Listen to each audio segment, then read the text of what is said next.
Nesse vídeo, eu vou fazer uma demonstração do porquê que o máximo divisor comum de dois inteiros AB ele pode ser escrito como uma combinação linear desses AB. Ou seja, ele pode ser escrito como sendo o A vezes o inteiro mais o B vezes o inteiro. Essa demonstração ela vai ser baseada no livro Introdução à Teoria dos Números de José Primo de Oliveira e nas aulas do professor Carlos Gustavo do Pote. Então, basicamente, o que eu vou fazer aqui é falar que o MDC, né, é provar que o MDC é o máximo divisor comum de dois inteiros AB.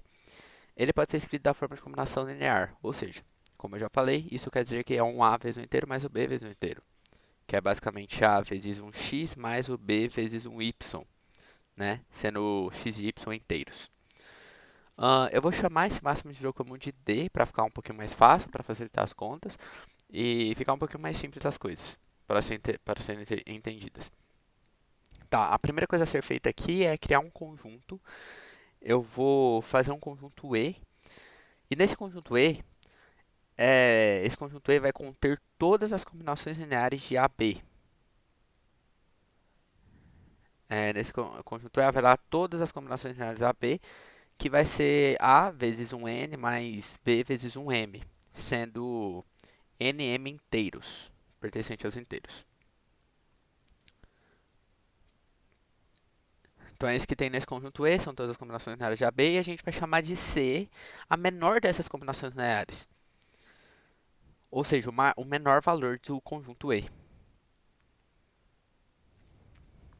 Ok, então agora eu vou dar um spoiler que é esse C, a menor das combinações lineares de AB, ele vai ser o máximo divisor comum.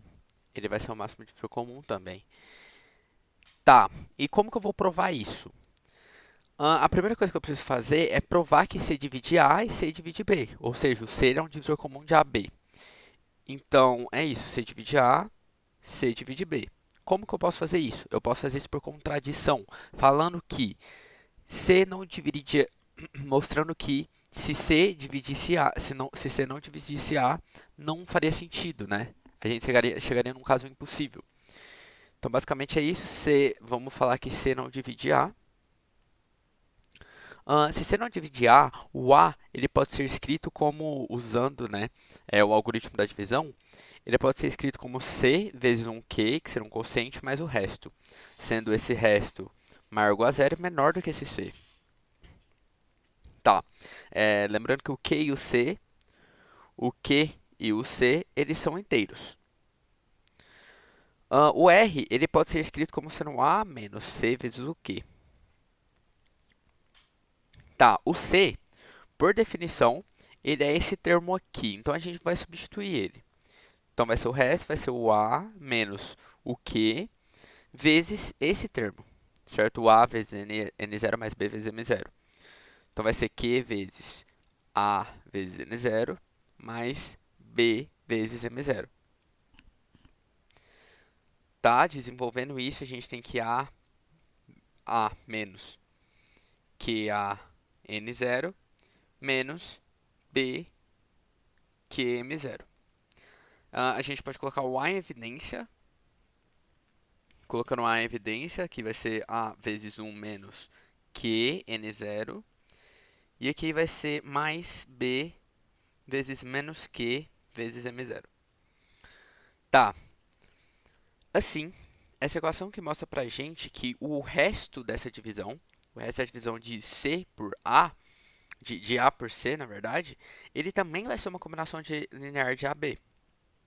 Já que vai ser o A vezes um inteiro, como 1 é inteiro e Q e N0 também são inteiros, ou seja, 1 menos 1 inteiro, então esse aqui também vai ser inteiro.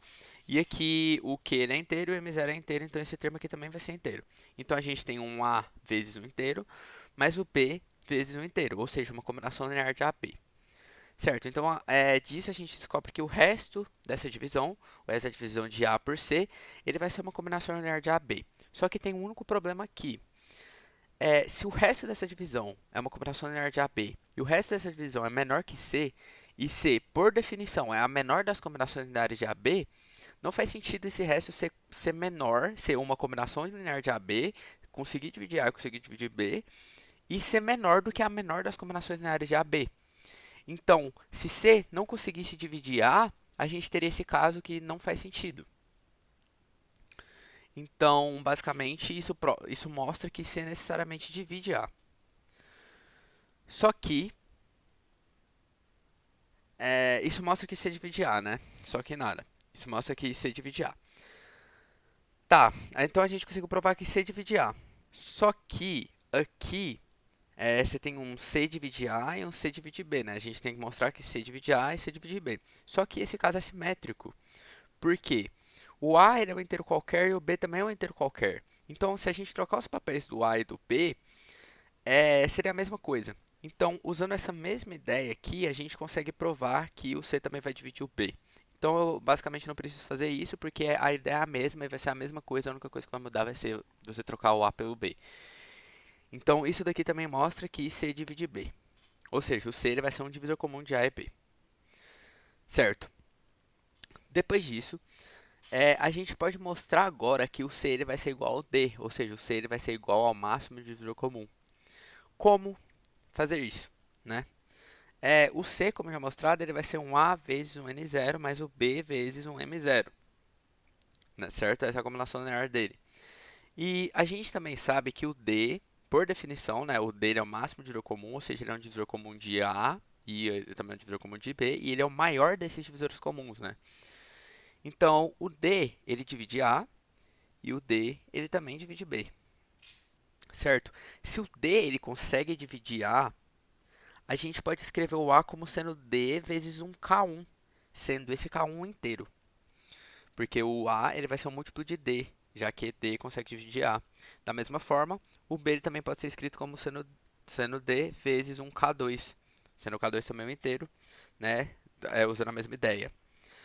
Certo. Então, ali em cima, a gente pode trocar esse A e esse B por aquelas expressões que a gente achou agora.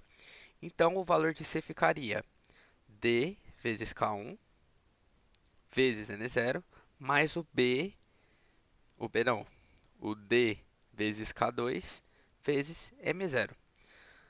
Aqui a gente pode colocar o D em evidência, ficando K1 vezes N0 mais K2 vezes M0. Certo? A gente tem essa expressão aqui. Essa expressão mostra que o C ele é um múltiplo de D. Ou seja, essa expressão mostra basicamente que o D ele consegue dividir o C, já que o C é um múltiplo de D.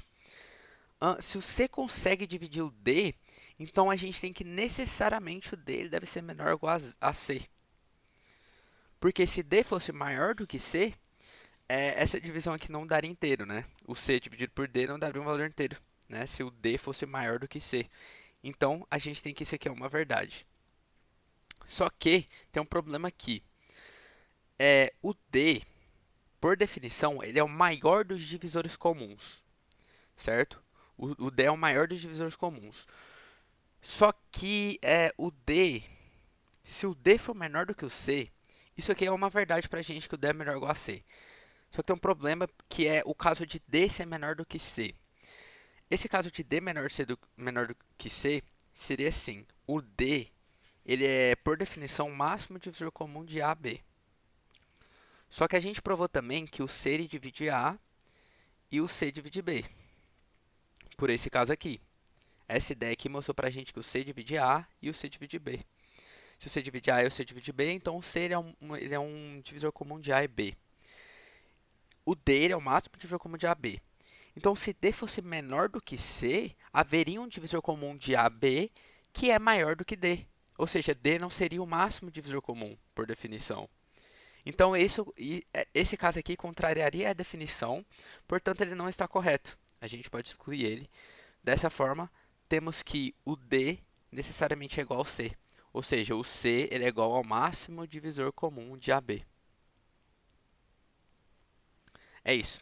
Então, essas ideias mostram pra gente que o máximo divisor comum ele pode ser escrito como uma combinação linear de AB, e essa combinação linear de AB é a menor das combinações lineares de AB.